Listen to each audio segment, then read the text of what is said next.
he's like, I don't want to insult you right now, or I don't want you to be offended. And being in the Marine Corps 20 years, I'm like, oh yeah, give it a try. Let's see what you got.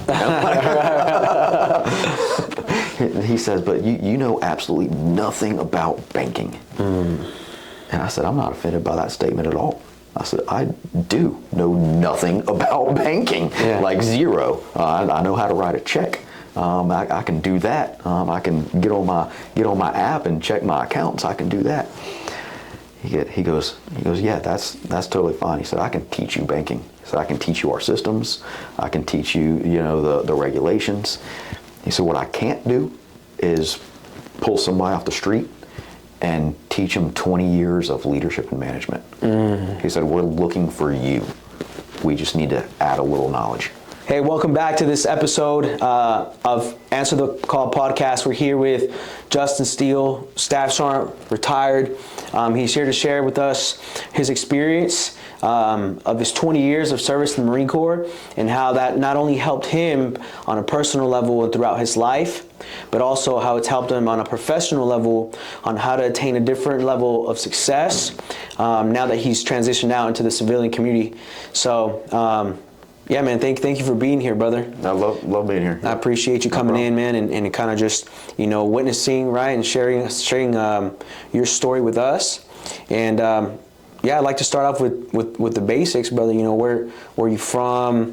Where did you grow up? How was your life as a kid growing up, right? And what were some of the things that you feel led you towards making the decision to become a Marine, and how did you make that decision?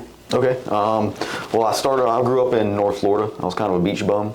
I grew up on a little island, northeast Florida. Okay.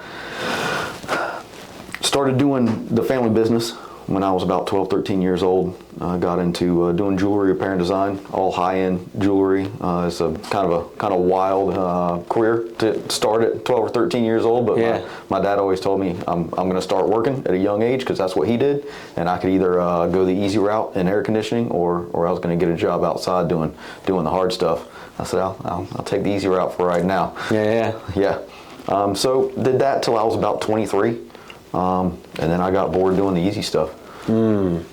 Got bored doing the easy stuff and just felt that call to serve the nation. And that's what I did. So I like to say that I ran away and joined the Marine Corps. I got you. Yeah. Like many of us, right? Yep. Can we unpack that a little bit? Sure. Was there anything that you were going through, at that point in time in your life that led you to make that decision, or was there something maybe circumstantial that led you down that path of service, and then why the Marine Corps? Okay, so I joined in 2005, so it was a couple of years after 9/11, and I was at the point where I saw necessity in that mission and what the U.S. was doing. And I saw a lot of my friends joining and going, and kind of saying, yeah, you should do that. And I kind of looked I can't get the word out right now. Looked at myself, right, and said, hey, if I'm saying that they should go do that, and I am able and willing, why am I sitting here not doing that? So the original plan was that I was going to come in, join the military, do my 4 years, and go back to family business. Gotcha. So I went out and I shopped the branches, just like most of us do. Right. The Marine Corps got back to me first. Okay. Yeah. First contact. Contract. Yeah. Got back to me first, and then sat down with a recruiter, and he sold me on hey, this is if you're looking to get in and do it all the way, because that's what I'm all about, is doing something 100%. Right. He said this is the way for you, and he broke it down as to why. Most difficult, just right off the bat with the most difficult training, like coming in boot camp. So I said, yeah, that sounds like me. And then a month and a half, I was on the Yellow Footprints. Yep. How's that experience for you? Going through boot camp, at 23, because you're a little bit older than the typical person, right? Were there any challenges that you faced going through it at an older age, internally or externally? And if so, what were they? It actually wasn't so much challenges. It was I kind of got a little bit of that leadership off right from the beginning. Okay. Because a lot of the other recruits, they were looking up to me. A little bit experienced. I was older than several of my drill instructors, you know. Oh, dang, okay. Yeah, so they kind of looked up to me, and I kind of took that leadership role on right from the get-go. But also, a little bit more was expected out of me from the drill instructors, because I did have a little bit more maturity and was willing to step up and take those leadership roles. I got you. How did you feel about that? About like having a bigger expectation on you because of your age? Did you find that helpful, or was it more of a burden? I think it was more helpful because it got me in that, like I said, it got me that leadership started off. The only thing I was kind of, oh no, because my recruiter was like, hey, head down, get through boot camp, and we'll see you in 3 months, big dog. Yeah, you know. So that head down and get through boot camp without your drill instructor ever knowing your name, no, that didn't work out for me. I got you. Yeah. Okay. What's something memorable that you know about boot camp that you still remember to this day, like it happened yesterday? What's something that you always go back to, a moment, a realization, you know, something that you feel was very impactful for you throughout that experience? Well, I didn't spend 3 months on Parris Island. I spent 6. Oh, wow. Yeah. Stress fractures, injuries, hips, put me in the medical rehabilitation platoon. So what I saw there, that actually, steeled my resolve to keep going through, because I saw a lot of the other guys that were in that rehabilitation platoon. Right. They were there because they wanted to get out. They didn't want to do it anymore. So I saw what wrong looked like, and then with the other recruits and the drill instructors that were there were awesome. I also saw what I wanted to be and what I didn't want to be. So it was from that moment that I decided there's no way I'm leaving this island without EGA. Yep. I gotcha. That must have been frustrating for you, right? To be making forward progress, right, towards earning the title, and then to be essentially set back, right? Sometimes even against your will, right? Because I'm sure if it was up to you, you would have stayed in training, right? I kept going. Yep. Yeah. So how did you navigate that? You know, that frustration. You know, because I imagine it was difficult being in a place that you've never been before, making your way through a process that you've never been through before. How did you manage to stay like in the fight? I guess, you know, through that time that you were in medical recovery platoon to come back to training and finish out. You know, how can you walk us through your mental process or that internal process? I took that frustration and the kind of that fear of the unknown. Like, am I going to be able to recover and get back into it? And I just turned that into effort. So I was doing as much physical as I could possibly do, as they would let me do. Since it was all in my hips, I was on the pull-up bar all day. You know, right. When I went into the rehabilitation platoon, I was doing, I think, I was only doing like 8 or 9 pull-ups. I came out at 18. So yeah, I did that. I just turned that frustration into resolve. I got you. And how does one do that, right? Like for you, like what is the main thing, like what helps you flip that switch and turn that frustration or that negative emotion into something positive? Like how do you do that? Well, that's a good question. I've always been kind of a stubborn person, I guess. Okay. So, and I knew that if you let that frustration get in, if you let that negativity get in, it'll take you over. And I saw that negativity take over others, and I saw what it turned them into in that platoon. What did it turn them into? I mean, just that guy you don't want to be.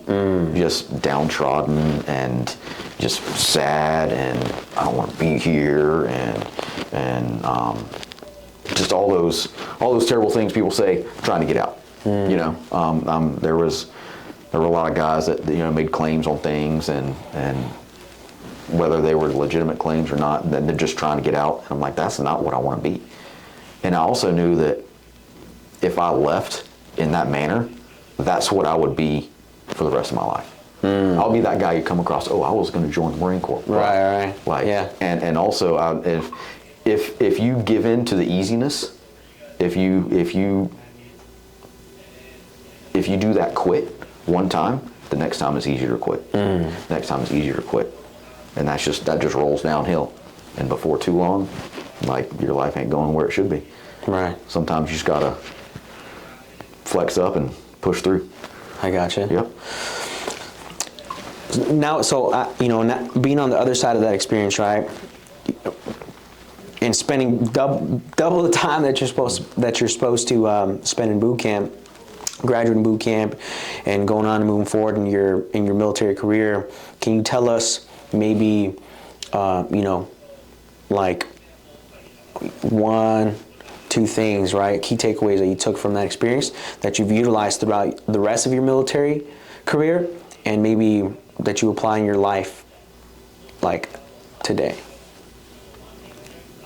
It would just be that resolve, and looking back at the possibility of what could have come if I did make that easy decision. Easy decision would have been getting out. So I take that, and then I also look back to that when things are tough, and saying, hey, and I kind of go back in my mind to Recruit Steel. What would Recruit Steel think of that decision you're about to make? So he'd slap you in the face. Right. Yeah. So we ain't doing that. Right. Yeah. So looking back, that's what it would be. Just kind of like, what would past me think about what future me is about to do? All that work that past me put in to get me where I am. Why am I going to quit? Right. Yeah. Wow, man. So it's helped you. Oh yeah. Yeah. Yep. Okay. Thank you for sharing that. After you graduated boot camp and you move forward through the rest of your training, right? MCT, right? MOS school. Can you tell us a little bit about that process, and what was your MOS, and what were some of the things that you were involved in the military as a part of your MOS? Okay. MCT, that's across the board. I really like that because that was one of the reasons I joined. Because as you know, you get further into the combat mindset and the combat training. After that, boot camp's all, hey, this is how you be a Marine. These are the things you do. These are things you have to know to be a Marine. Right.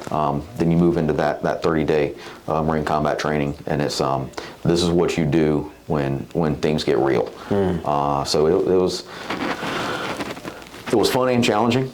I've always been a gun guy, so I got to play with those bigger guns that you don't get to play with out in the civilian world. So that was cool. And also building that quick bond with those guys you probably were never going to see again. And I think that's fun. Like, hey, we're gonna be tight. We're gonna be best friends for the next 30 days, and then, hey, good luck out there. Right. So that was fun. And then so from there went into my MOS school, and that was so my MOS was 2171 Electro-Optical Ordnance Repairman. Okay. I know it's a mouthful. Hey, what does that mean, man? So the way I explain it is, if you look through something to shoot something, that's me. Okay. That's what I worked on. Thermal imaging, ballistic solution computers, in tanks, LAVs, so all the bigger stuff, down to the scopes that are on rifles. Worked on those as well. Night vision, thermal imaging, lasers. I like to say that I was a rocket scientist because I worked on the TOW missiles, right. all that. Yeah. Okay. So that was another 6 months of training. One of the longer MOS schools. Right. The Marine Corps has to offer. It's also a smaller MOS, Okay. a little bit slower promoting, but as I like to say, I think I won the MOS lottery. Yeah. Because I got to deal with things that I was passionate about. I learned something new.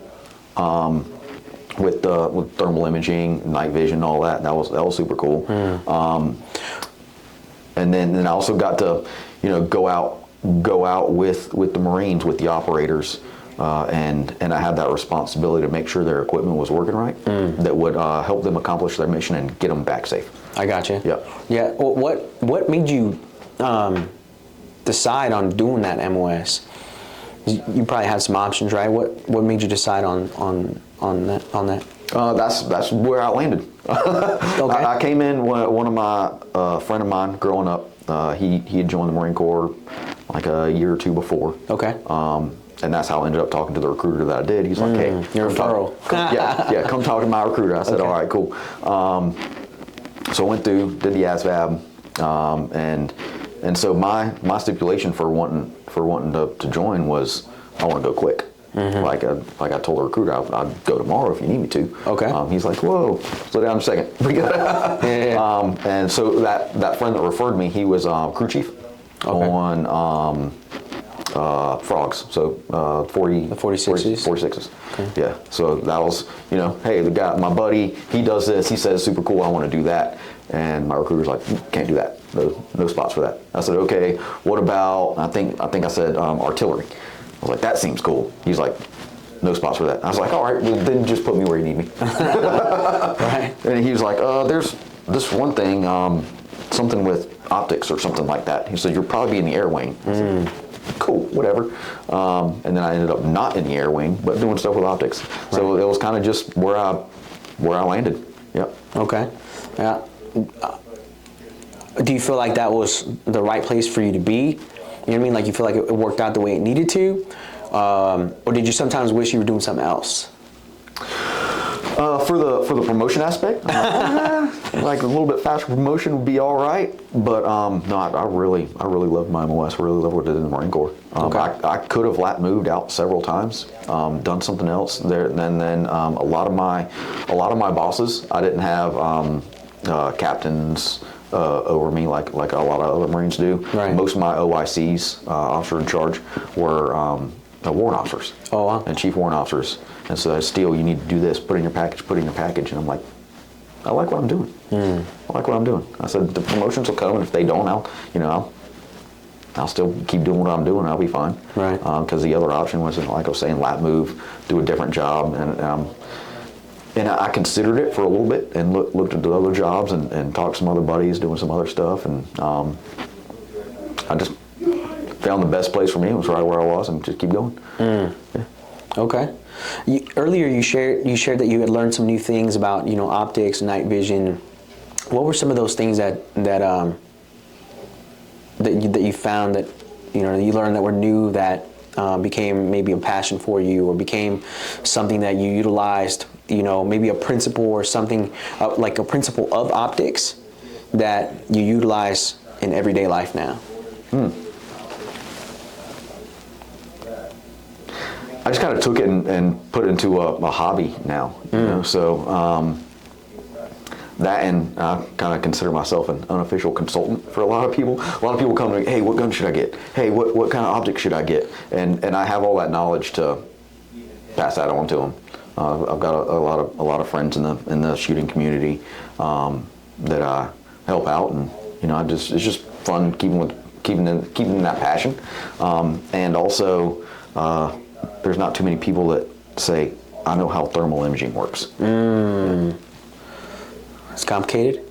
A little bit. Okay. A little bit, yeah. I got you. Well, maybe that's a conversation we'll have on a different day.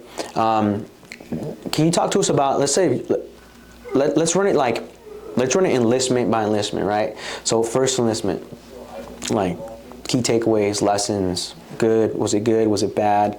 And then what made you decide to re-enlist? So first enlistment, I was with 1st Tank Battalion in 29 Palms. And your first group of buddies is always the best. Like I still talk to guys from my first deployment. That was 2007. Right. Haven't seen them since then, but still talk. Sometimes a couple times a year. Sometimes it's I just had a buddy call me out of the blue the other day. I hadn't talked to him in 4 years. He's telling me, "Oh, I got a kid now, and this and that." I'm like, "Oh, awesome!" But one of my best friends.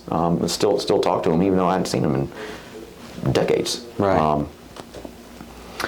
So that was fun. So that was like I said, I deployed with them, deployed with tanks. We were training, or we were deploying, or we were spooling up the next company going for their deployment. Gotcha. Or we were playing. We played hard, we trained hard, and we went all in on the deployments. Where'd you guys deploy to? I was in Al Anbar and Iraq on that deployment. Okay. Yep. Dang. All right. How was that for you? It was first deployment, right? What rank were you at that point? I was a Lance Corporal going into it and got a combat meritorious to Corporal while I was there. Oh, you got to share that with us, man. What happened? How did that happen? It was just stepping up. Like, not only did I do my job, I also ran my gun truck. And then we had an issue with our armor when we deployed, so we didn't have an armor going over. And that's kind of a big deal when you're with a tank company, right? Because we have a lot of guns. Those need to be maintained, not only just the personal weapons, but also the machine guns that are on the tank, maintaining the gun on the tank. So I took over that role as well, and then just took over a couple other roles and just really stood out to the leadership in what I was doing and how I was doing it. And so they nominated me for that position. Yeah. Dude, that's super cool, man. How did that? What did that tell you, I guess, about yourself or about the organization? You know, having received that meritorious promotion, throughout that deployment. You know, what were some things that you learned throughout that deployment? It made me not really realize, but it kind of reassured me in the type of organization that I was in. That hey, you work hard, you perform, and it'll be rewarded. And also, like, I have now I was given the responsibility of looking after more Marines and bringing them up. I always say that always try to train yourself out of a job. What do you mean by that? So the Marines that have worked for me in my shops and on my deployments, I'm going to show them what I do, how I do it, and how they can be better than me at it. So when it's time for me to move on, there's an obvious choice of who's going to come take that spot. And then so it makes them better. And it also makes me better because I can't have these young guys outperforming me, even though I'm training them to outperform me. Right. You know? Okay. Yeah, it kind of keeps that like, obviously it's like the passing on of knowledge and wisdom, right? But also kind of creates competition for you. Oh, yeah. So it kind of keeps you going. Competition breeds success. That's right. Yep. Oh dang, man, that's super cool. I really like that. I'm gonna use that, man. Just so you know, man. Okay. So first enlistment, thumbs up. Oh yeah. Oh, that was a great time. Most people, I was out in 29 Palms. Yeah. A lot of Marines are like, oh no, that's terrible. Yeah. 29 stumps. Had a blast out there because we were, like I said, we were training, we were deployed, or we were partying. Gotcha. And had a great time out there. Yeah. From there, re-enlisted. And I was just telling the story last night with a Bible study group that I'm in. And it was, so when my monitor called, he was like, all right, re-enlisted, time for you to move on, where you want to go. And so he was asking what unit, what base, things like that. But what I took that as is Afghanistan. He goes, oh, okay. He said, hold on, let me look into some things and get back to you. So I think it was like the next day he got back and he said, I did some research. 2nd LAR is the most deployed unit in the Marine Corps right now, and they've got a deployment coming up, and they've got a spot for you. I said, bet, let's do it. So I had orders that week. Got orders to move cross country to Camp Lejeune. Camp Lejeune. Yep. Got there, and enjoyed that time as well because once again that was in the height of rotations. Got there in 2010. And started training, started spooling up all the new guys coming in. At that point, I wasn't the new green guy getting ready for deployment. I was in a much better position. I was a sergeant at the time. Much better position to train up and get the new guys in line and really show them what a deployment's going to look like and get them prepared for that. So myself and the other sergeants in the maintenance platoon, we ran a tight ship. we ran a tight ship, and we ran it like a Marine unit that's about to go into combat should be ran. Yep. Right. I want to kind of backtrack a little bit. How did you make that decision to re-enlist? Right. Because I think sometimes people have difficulty making that decision, or not knowing whether or not they should do another enlistment, or how to plan for that. What were the steps that you took, or what led you up to making that decision? Did you make it because you kind of felt like you had to, or did you make it because you wanted to? How did that work for you? A little bit of both, because once again, that not quit that I put out on me, there were still things that I wanted to accomplish in the Marine Corps. I wanted to get that Afghanistan deployment. I wanted to be in that position to train up and better the future of the Marine Corps, those new Marines coming in. So basically, I just wasn't done yet. I got you. But the Marine Corps says, "Hey, your time's up." So, okay, we'll just add some more on that. Let's do that real quick. Right. And it was a fairly easy decision for me at that point. Gotcha. Yeah. Okay. So the next one, moving into that one was a lot short on that one. Like your second re-enlistment? Yes. Right. Because you were, like, how many years were you at then? My first enlistment was 5. Okay. And then my next one was 4. Okay, so you're right on 9? 10?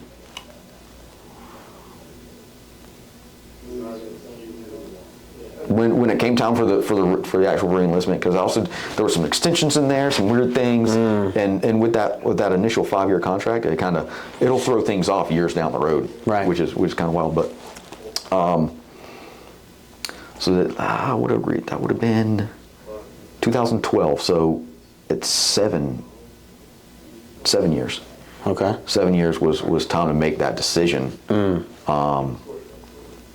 And I knew I was going to have to go on and be billet. I knew that was coming. 2 deployments, sergeant, and that time frame in the Marine Corps was like, yeah, this is happening. Yeah. Whether you want it to or not. Yeah. So I actually put in, instead of going that route, I was like, yeah, I'll go be an instructor at the schoolhouse. So I put that package in. I thought I put that package in anyway. Because when I checked on that package, base admin was like, we don't have that package for you. You know what we do have? On the assist list right here, your name. Oh, dang. They're like, what do you want to do? You want to be a recruiter? You want to be a combat instructor? Or you want to be a drill instructor? I said, combat instructor sounds cool, because then I could stay Camp Lejeune. Right. Move again. And they said, oh, that's really cool. You want to do that? You're going to be a recruiter. And I was still in that position where I could have said, you know what? No, I'm not going to do that, and I'm just going to get out. So my wife and I talked about it, and kind of figured things out. And I really didn't want to be a recruiter like most recruiters. Right. And at that point, I was kind of at that tipping point of, we're going to stay in and ride this all the way out. And so I said, yeah, we'll see how it goes. Then I went to the Twin Cities in Minnesota to be a recruiter. Yeah. How was that for you? It's a culture shock. I mean, as you obviously know, I always said that recruiting isn't the Marine Corps, but you still have to be a Marine. Right. Yep. So it's just a whole different world.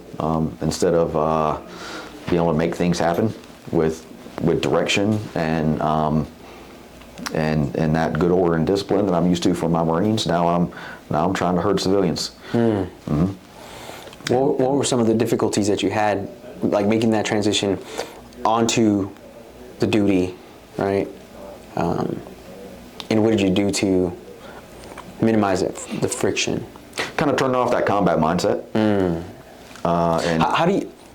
I'm sorry, I didn't mean to. No, go for it. But how do you do that? Some people have a difficult time doing that, right? But I think that's definitely part of the equation. So how do you do that? How did you do that? You have to look at it as the mission.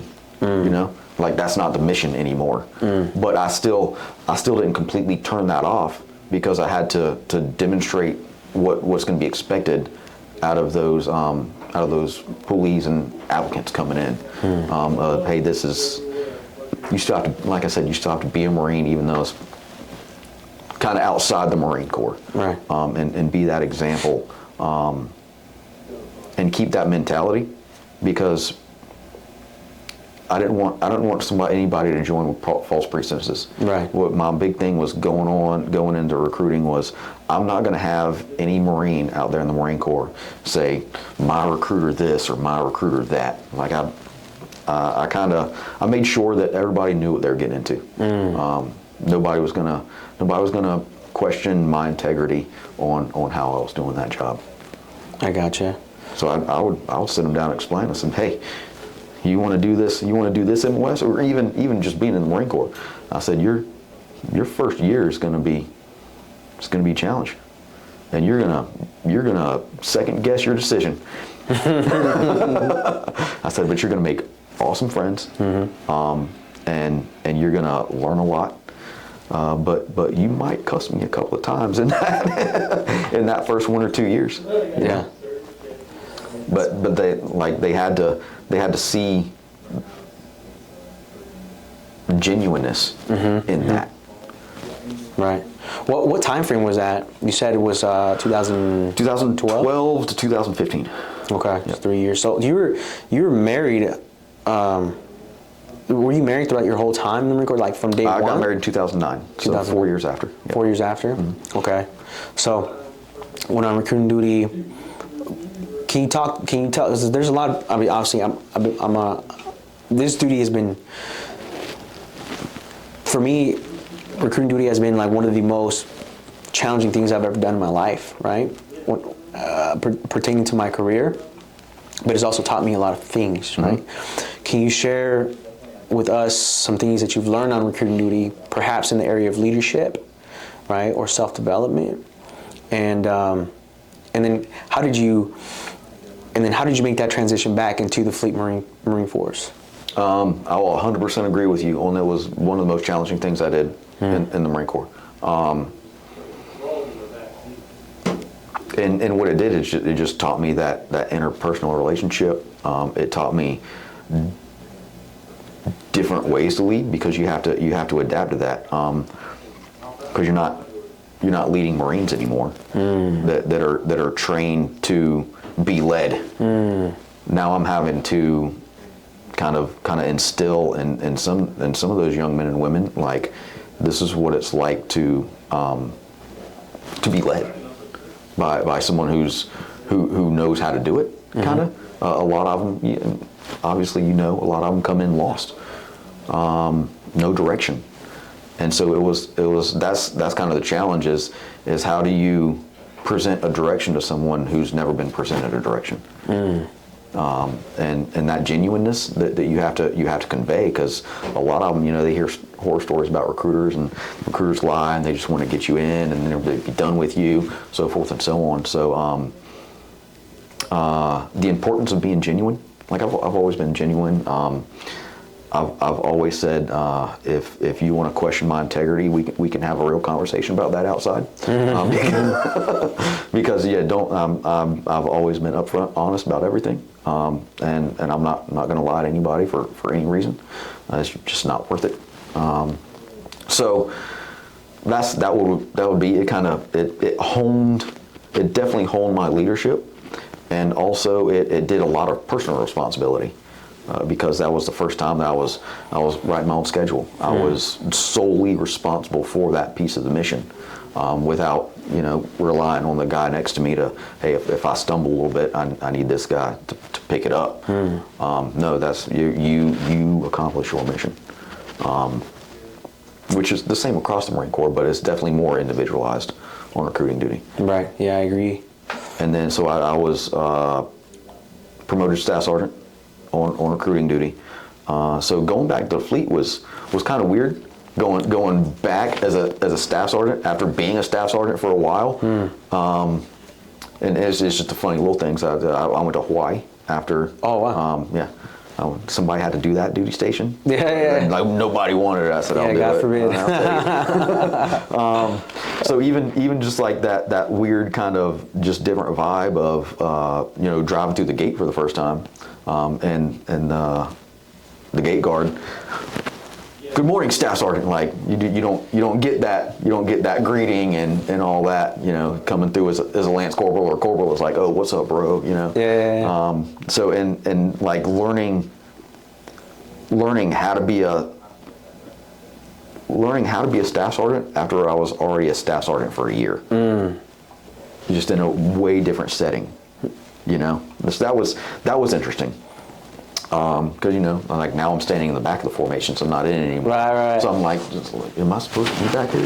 Is this cool? Yeah. And all my buddies are like, dude, just chill out. It's cool. Yeah. I'm like, all right, sweet. and that because that rocker that promotion that's a big one. A lot more responsibilities on you. So learning that was also a lot of learning on now I'm more getting in that middle upper management and kind of seeing behind the scenes on how things operate and being able to just lead from a higher position.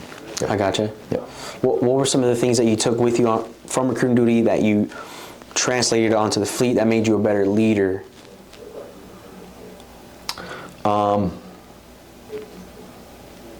Just those different aspects of the interpersonal relationship, and then knowing the importance of we were talking earlier of that intrusive leadership, and really diving into the Marines that were under my charge and into their lives, and just the importance of knowing them and going back to that genuineness again, like genuinely showing that you care, and how much that can build that Marine up and just make the whole unit better. That was a huge thing that I learned. Right. Yep. Okay. So now you're on your third enlistment, pretty much, right? Yep. What happened, throughout that third enlistment, or was it more so just kind of like, The Hawaii station that was definitely more of a management role. Okay. That was the first time I really got into that side of the leadership and management aspect of it. I was running the shop. So at CLB3 we were my optics shop was responsible for the whole regiment out there, the track company, pretty much if there was a Marine Corps optic on the island of Oahu, it was my job to maintain it at that higher level of maintenance. So everything that was outside the purview of the owning unit for repairs or preventive maintenance, it came up to us. So it was like running a large repair company. At that point, in my shop, it was me, and generally I'd maintain 4 to 5 Marines. Yeah. Okay. So it was not just dealing with leading, mentoring my Marines, but also inter-unit relationships, maintaining that. So reaching outside of the unit and impacting the Marine Corps as a whole, bigger as a whole, and then also, like I said, once that staff. Once you reach that staff rank, now I'm sitting in with battalion commander on meetings and things like that. So that was a whole different world than what I was used to. Right. Yeah. So it further builds that professionalism and what that higher tier of leadership is looking for out of their subordinate leaders. Right. That makes sense. Yep. Did you have kids by that point, or? I still have no kids. Still have no kids? Yep. Oh, okay, I got you. So it's just you and your wife in Hawaii.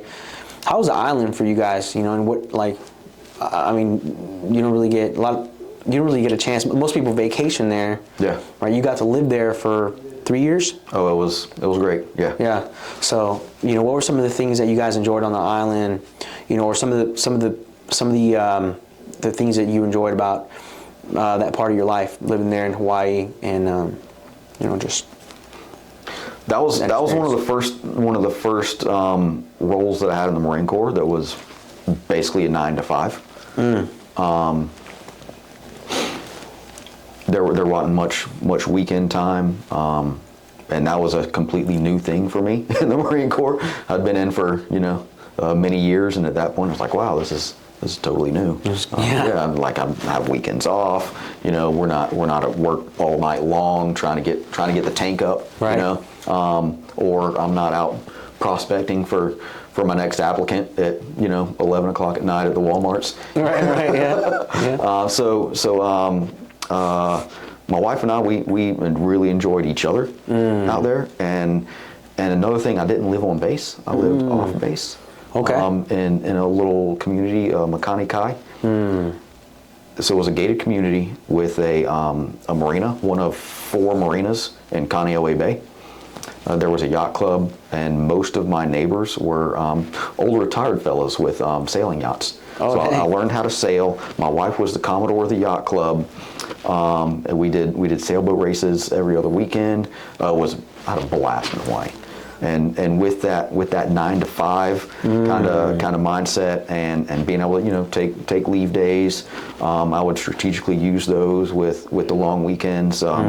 So my wife and I, we hit up the majority of the islands out there a couple of times each, and just really enjoyed that time out there. Yeah. Do you feel like you guys need that? After everything that you had done right in the Marine Corps? Oh, it was critical. You know what I mean? Yeah. It was critical. After recruiting duty, we were blessed enough to get stationed for recruiting in my wife's hometown. Oh, wow. Okay. So I lived with my in-laws while we were out there for the 3 years, and that's the only thing that probably got her through it, is having that family there, having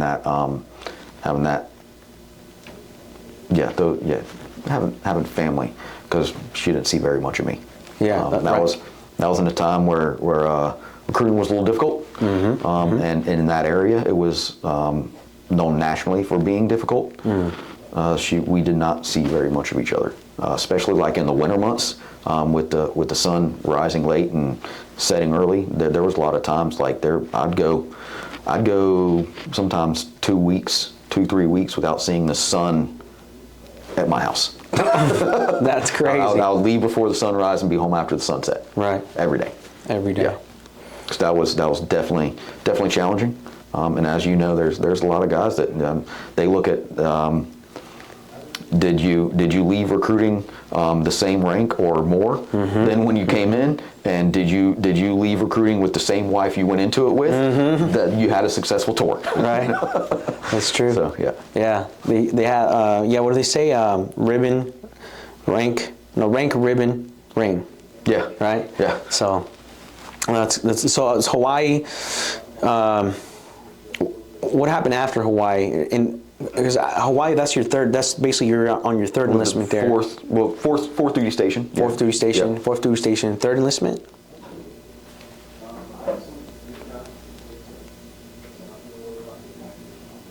That was on an extension. Like I said, I've got more extensions than I do re-enlistments. I got you. Official re-enlistments. Gotcha. Okay. Yeah. So you're on extension, and then how did you get back to, to the continental U.S.? So from there, I was doing my best to put myself in just different roles and different aspects of the Marine Corps. So from there, I went to Albany, Georgia, which is the logistical hub of the Marine Corps, and that was definitely a role where I reached out to the entire Marine Corps across the globe. In that role, I was the lead optics tech on the base, and just like at CLB-3, where everyone on the base and the island sent their stuff to us, and in Albany, Georgia, every Marine in the Marine Corps sent their stuff to us, and we supplied them from there. It's just the centralized location where new gear that's being fielded filters through there. The gear that's being replaced comes back to there, and then we process it into disposition. At one point in my basically the letter of responsibility, like, hey, these are your things you're responsible for, that added up to a dollar amount of close to $1 billion that I signed for. Yeah, so that was a huge amount of responsibility, and what I learned there was the enterprise level of running a logistics. Just running logistics at a very, very high level. We were shipping out tens of thousands of assets a day in and out. So, and I had a team of, any given time, generally 3 to 4 other optics techs and about 15 civilian contractors. It's a big team. Yep. Yeah. So how did that? So by this point in time, where are you at in your Marine Corps career? Like, I guess you say years wise, where are you at when you made it to Albany? So I went to Albany in 2018. Put me in at 13 years. 13. Yep. Got you. Did you feel like that sounds like a much bigger role, right, than you've ever had before in the Marine Corps? Did you feel prepared for that at that point in time?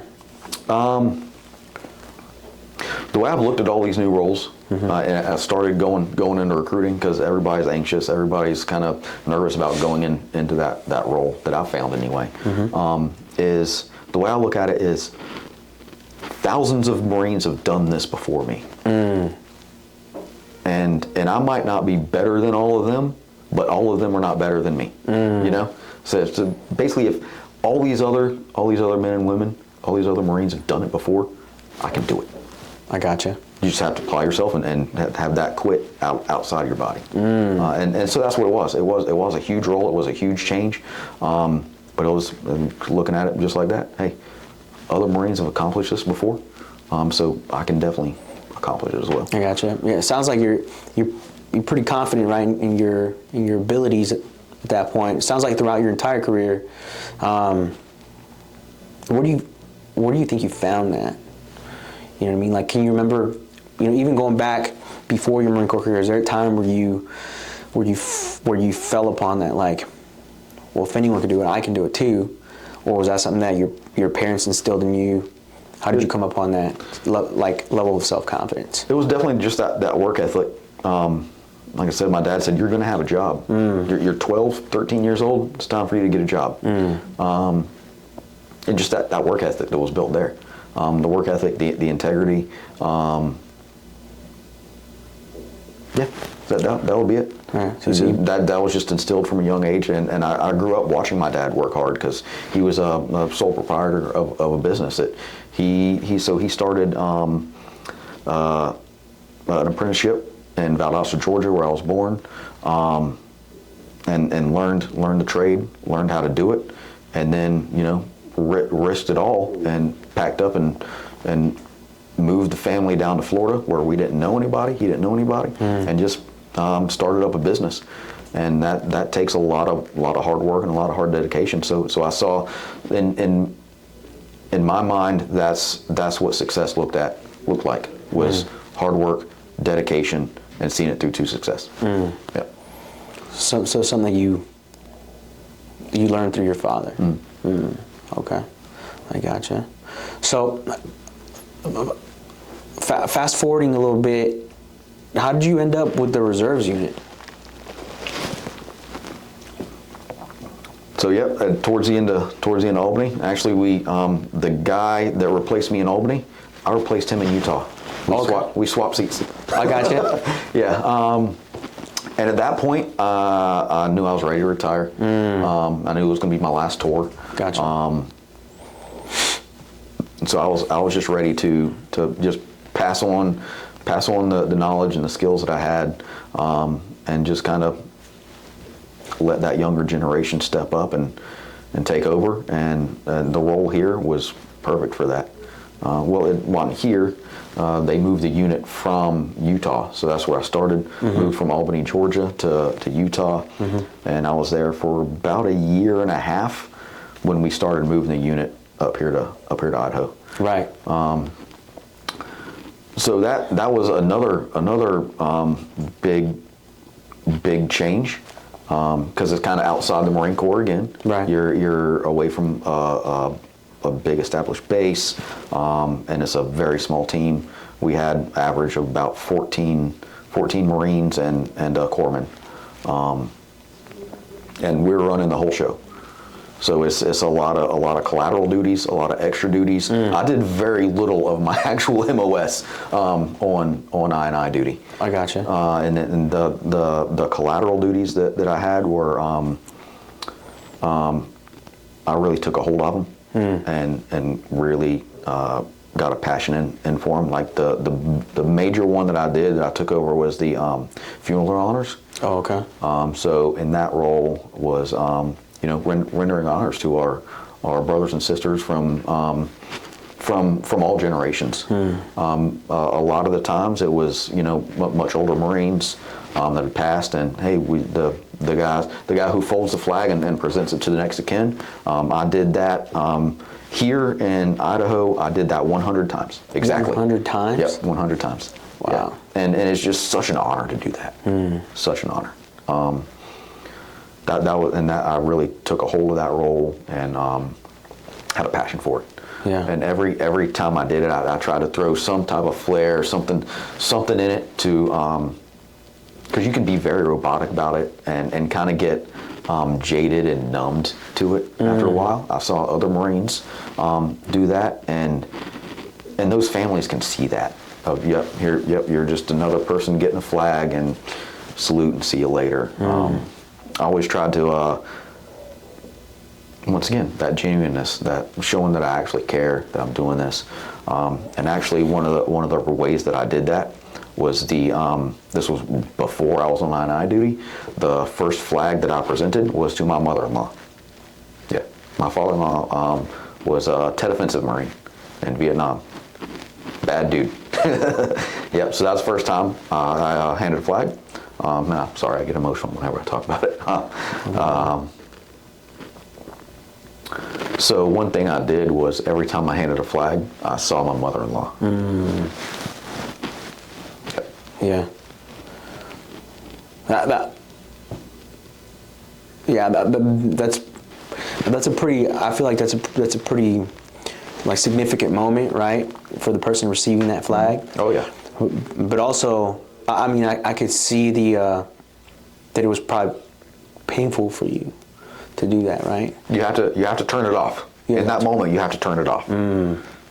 Because you can't. I mean, you can, but it's not professional, and it's not the Marine Corps way to show that. Right. We're supposed to be hardened, steeled, Right.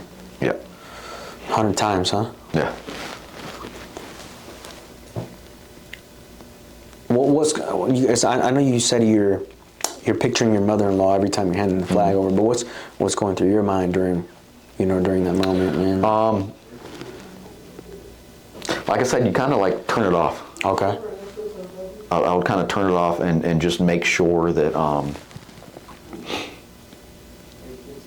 I properly rendered honor for that brother or sister. Yeah. Yeah.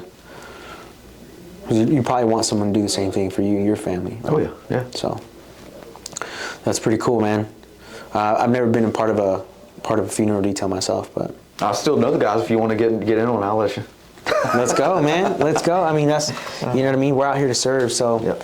Yeah. And I think that's just kind of like that final, you know what I mean, Yep. goodbye to someone who's a part of the organization. I love the Marine Corps, man. Like it's given me everything that it's made me who I am, I think. Oh yeah. Right.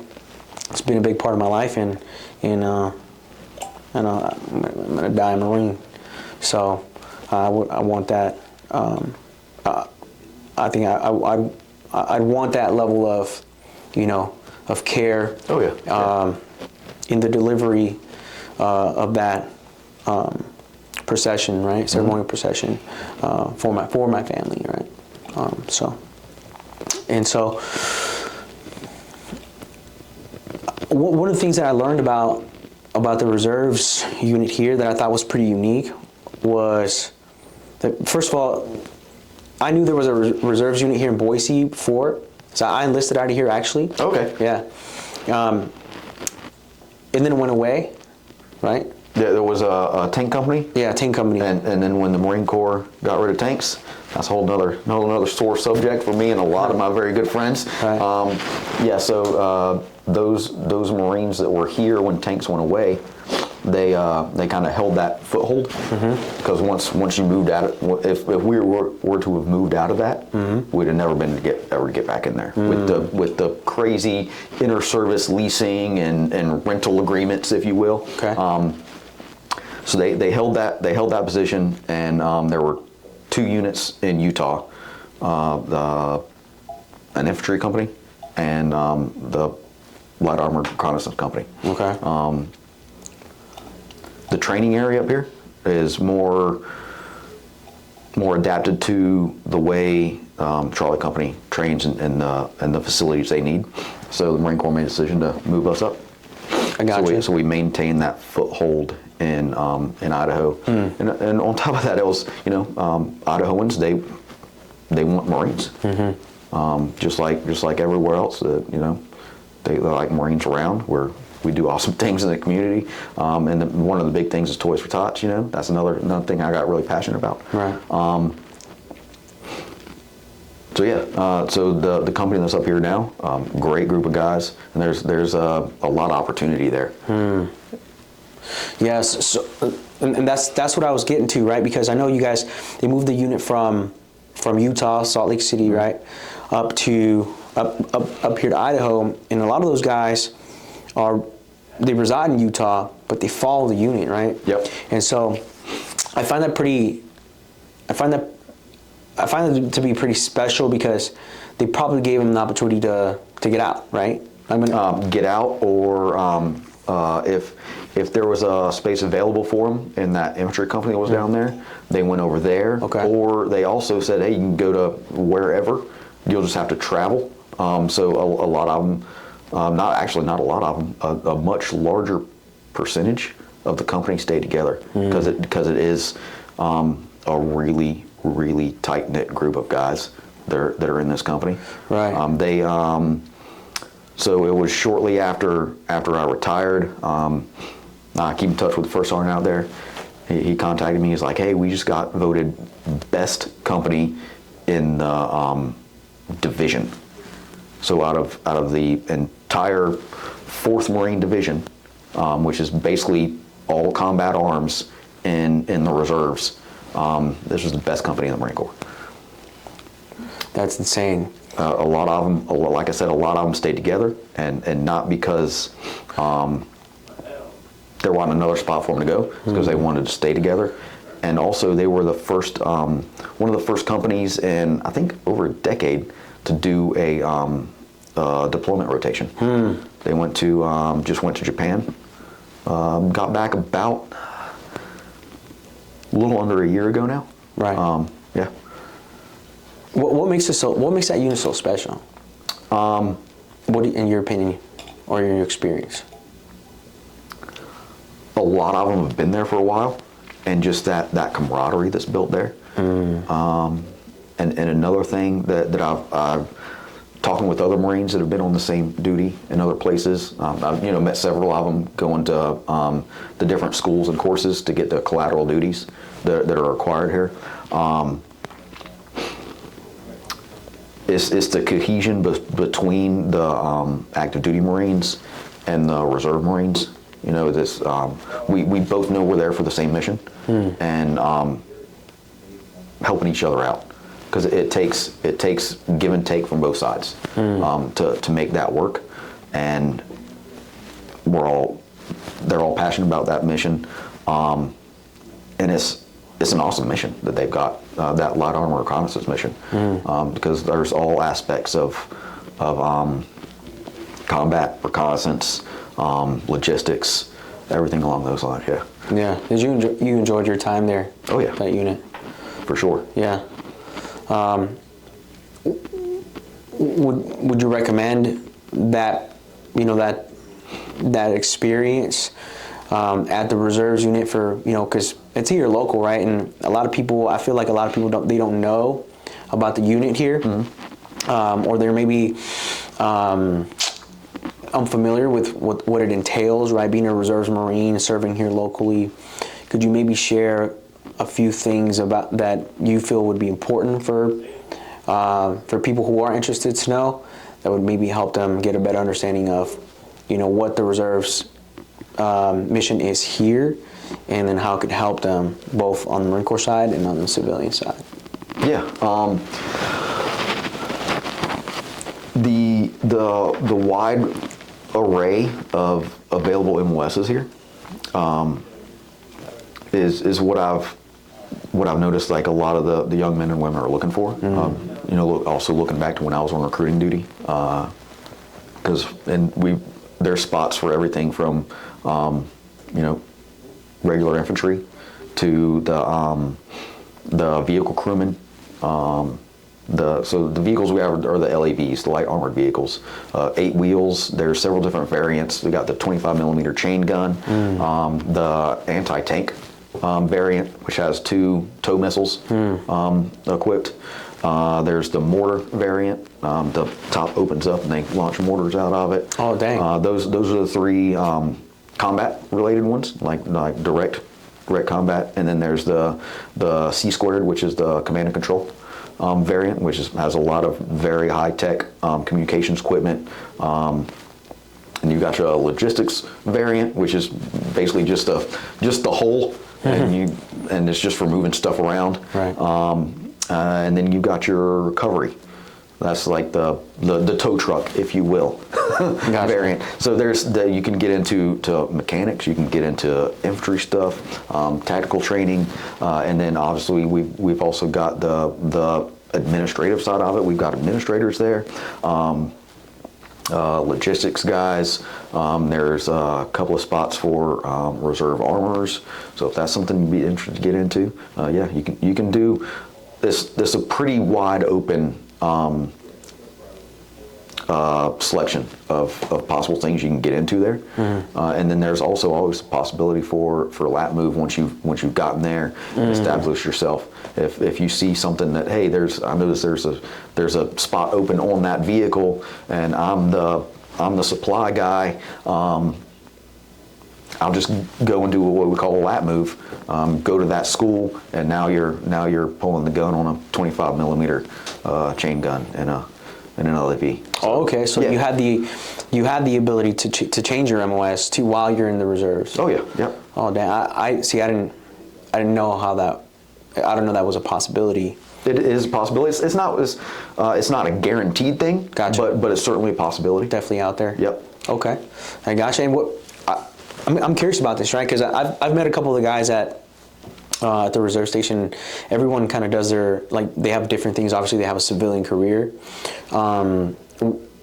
What did you find? Because you're on active duty, you're there, full time, right? Mm-hmm. What did you find that their service in the Marine Corps, in the reserves unit, helped? Like, how did that help them in their civilian life?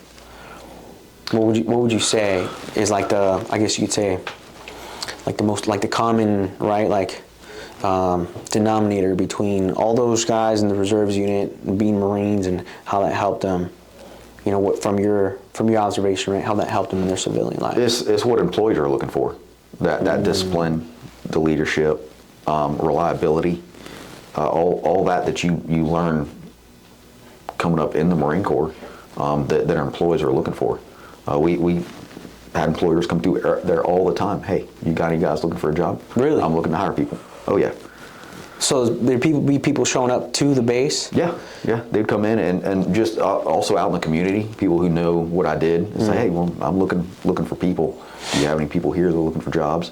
Yeah, and also just networking, because also some of the guys they would have their business on the civilian side.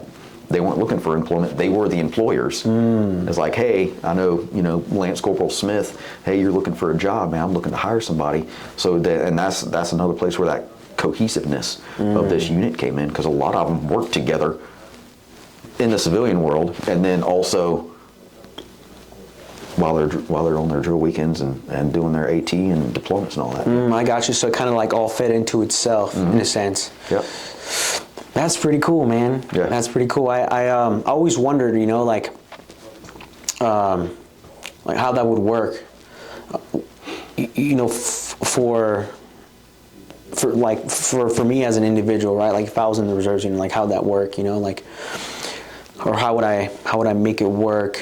I guess you could say doing one thing full time as a civilian and then doing the Marine Corps part time, and how that would be beneficial. But now that you're giving me a little bit more insight and explaining to me how, it's the networking piece, right? It's the values, mm-hmm.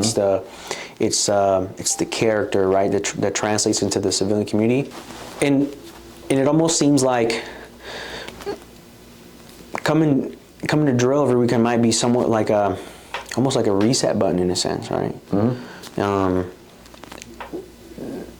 That just kind of like it refuels you and just keeps you going. You know what I mean? To like come in I'll say partake in the Marine Corps and in what the organization is and what it represents, and then you kind of take that and you package it, and then you go back onto the community and you do you contribute, in a positive way. So, and I think that's pretty cool. And I always say, I refer to the reserves as like the Marine Corps' best kept secret. Mm-hmm. Oh yeah. Because I didn't know about the reserves when I enlisted in the Marine Corps. Would I have done it? I don't know, right? But mm-hmm. it would have been good to know about, and considered as an option. So, when I was recruiting, there were some young men and women that it was the perfect thing for them, and they didn't know about it. Right. I came in and they're like, "Yeah, I want to join and do this." I'm like, "Well, you got this going on and this going on. Have you heard about the reserves?" Mm.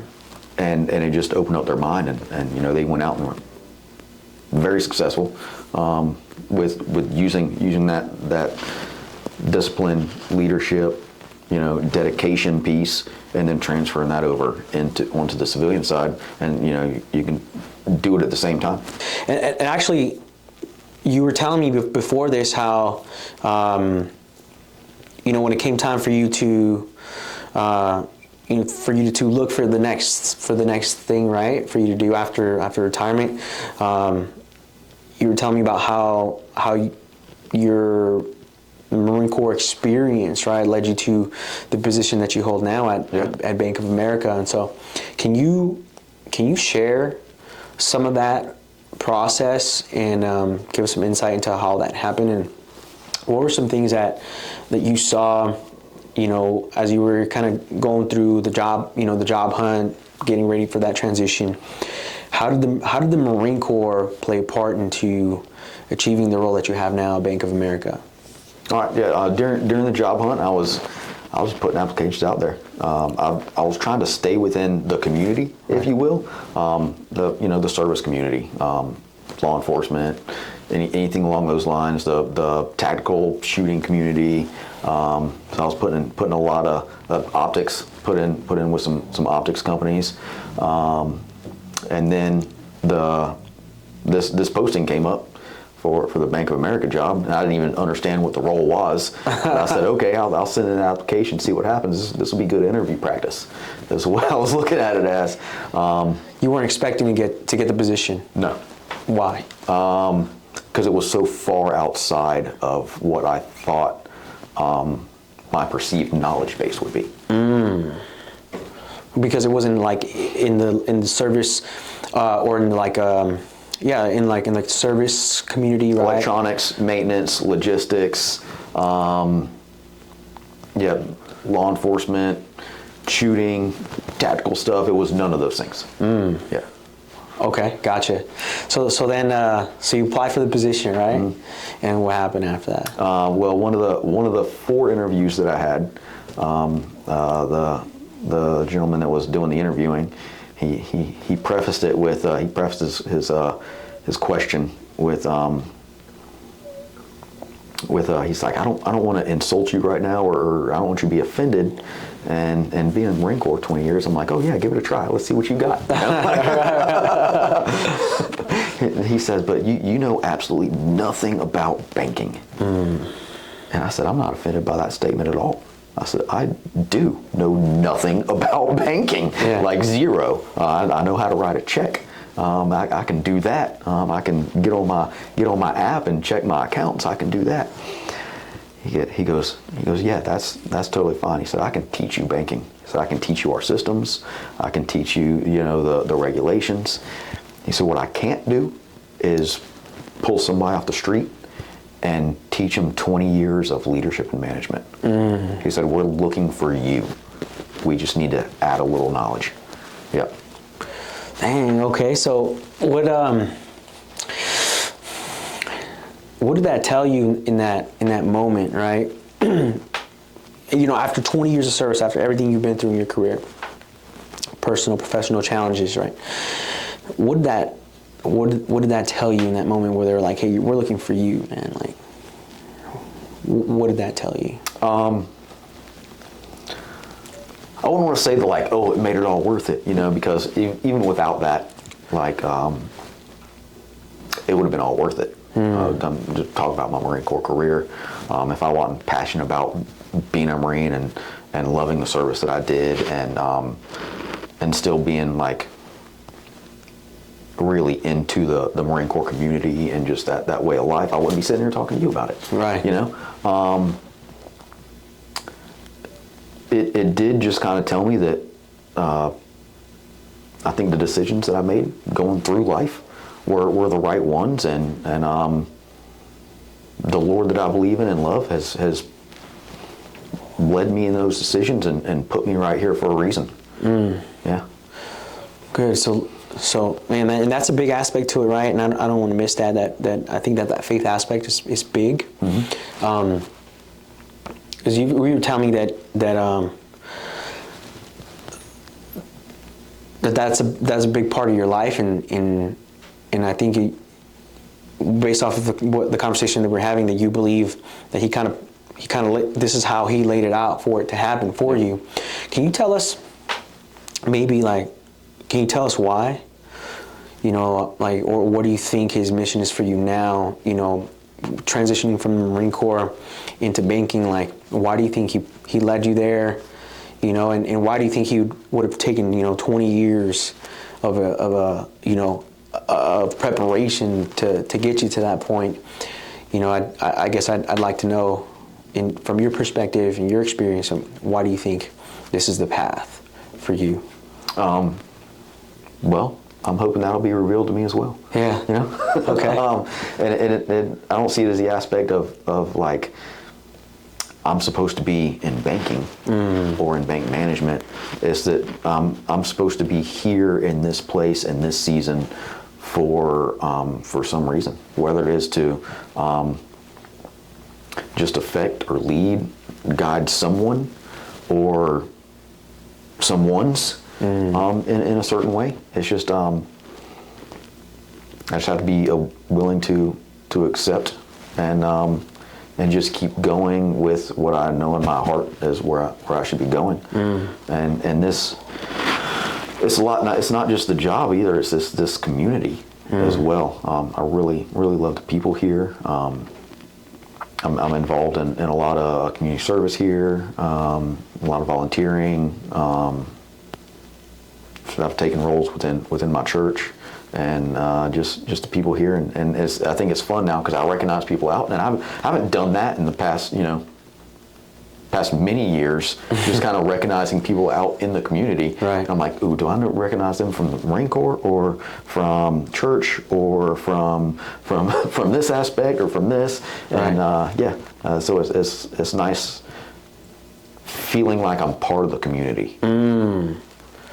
Yeah, like you belong somewhere. Yeah. I got you. Yeah, that's funny you say that, because I have felt like somewhat of a nomad before. Like I don't really, like I belong in the Marine Corps, but the Marine Corps takes me to all these different places. Yeah. You know what I mean? So, and I do miss that. I do miss feeling part of a like a community. Yeah, don't get me wrong. Like, I loved being a part of the Marine Corps community Right. when I was moving around. Right. It's just a different way you have to adapt, and you kind of get used to things, because either you're getting ready to move on and you're leaving all your good friends and your buddies that you've made, or it's like, oh, he's leaving, you're a good buddy of yours, and it's kind of like that that movement. That constant rotation that you just kind of get used to, and I was blessed enough to be able to rotate out in this kind of situation. Gotcha. To where I was blessed to ease back into a community instead of packing up and leaving. Yeah. Yeah, that makes sense. That is a blessing. Yeah, it's good. Okay, so how's life for you now? I guess you could say in all aspects, right? Like from a personal standpoint, from a professional standpoint, how do you like what you're doing now? Is your position at Bank of America now similar to what you're doing in the Marine Corps? The Marine Corps prepare you for that? And and how do you feel about yourself now as a man, right? Do you feel like 20 years of service, was it worth it? Or, like... Short answer, I wouldn't trade it for anything. And kind of diving into it, like how it prepared me for what I'm doing now. As I mentioned earlier, one of the gentlemen that was interviewing me was like, "We're looking for you. We're looking for someone with your skill set, with your knowledge," because I do bring a different aspect to leadership and management that is very uncommon outside of the military, especially outside of the Marine Corps. We'll get back to that genuineness that I was talking about, like genuinely caring for and wanting the people that you're put in charge of and responsible for, to see them grow, see them move up, because when the whole team is good, the whole team prospers. And that's the biggest thing about leadership that I took away from the Marine Corps is we're all here to accomplish the same goal, the same mission. And if somebody's falling behind in that, not investing time in that person is in the long run gonna hurt us all. Instead of waiting for that person to fail, essentially, and go away, and now we have to find a replacement. Now we have to train that replacement. We have to get them in on the mission and cohesive. A little bit of time investment into that person to find out not just what's going on in their work life, but what's going on with them as a person. It pays dividends. Okay. Thank you for sharing that. Yeah. Because I think ultimately it always comes down to the people first, right? Because we're human beings before we put on the uniform. Yep. But then we have to go out there and perform. And more often than not, if I reflect back on my experiences, it's not the work aspect of my life that's been difficult to deal with. It's been the personal side of who I am, and the difficulties in my personal life that have affected my work life. So I do believe that the people are the most important thing, the most important investment that you can make. Yeah. Right. When it comes to accomplishing any mission. But man, I really appreciate you taking the time to do this, because you didn't have to. I appreciate you giving me the opportunity to do it as well. Yeah. You didn't have to. Thank you so much for sharing your experience and your insight with us. And before we conclude, I'd like to I'd like to ask you to leave us with, perhaps with maybe 1 to 3 of the most valuable things that you've learned throughout your life, or throughout your experience in the Marine Corps that have gotten you through hardships, moments of doubt, or that have maybe encouraged you to make difficult decisions in life. Well, what would those things be?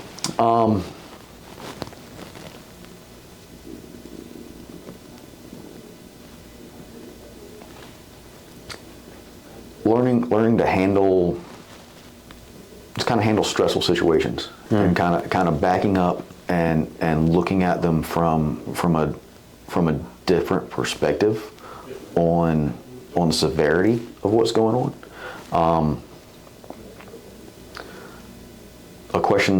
A series of questions that I've always asked is. Did anybody die or suffer serious bodily harm? Mm-hmm. Is anyone in danger of going to jail? Is anyone in danger of losing their career or livelihood? Mm. If the answer to 3 of those questions are no, all right, let's take a step back, breathe for a second. We have time to address this problem without knee-jerk, rash decisions. It's kind of, I guess, is giving me the ability to sit back and look and think before acting. And if you can do that, and react and act in a measured way, and knowing how big to react and how big to act, will affect your whole life, I think. I think that's one of the big things. Is knowing the severity of the situation you're in and how to properly address and deal with the problems, the issues, and the needs that surround you. Man, that's good. That's good. Thank you for that wisdom, man. Yeah. Thank you so much. Once again, thank you for your time, your knowledge, experience, your wisdom, and maybe we can have you back at some point, right, to share how it's going in this, in this next chapter of your life, man. And I wish you the best, and I hope we can stay in touch. Oh, definitely. Yeah. Thanks so much. Appreciate you, man. Yes, sir. Thank you. Thank you. All right. Hey, if you guys enjoyed this episode, please give us a like, right? Share with your friends. Send us a DM. Follow us on Instagram, Boise_Marines. DM us with any questions you may have, and we'll get back to you as soon as we can. Hope you guys have a blessed day.